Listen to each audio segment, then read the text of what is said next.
شروع اللہ کا نام لے کر جو بڑا مہربان نہایت رحم والا ہے۔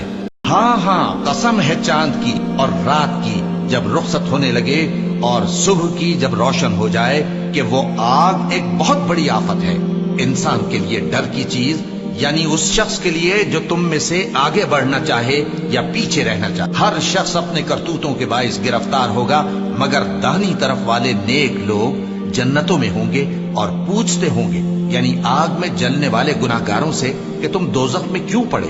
وہ جواب دیں گے کہ ہم نمازیوں میں شامل نہ ہوئے اور نہ ہم فقیروں کو کھانا کھلاتے تھے اور ہم بحث کرنے والوں کے ساتھ مل کر بحث کرتے تھے اور روز جزا کو جھٹلاتے تھے یہاں تک کہ ہمیں موت آ گئی۔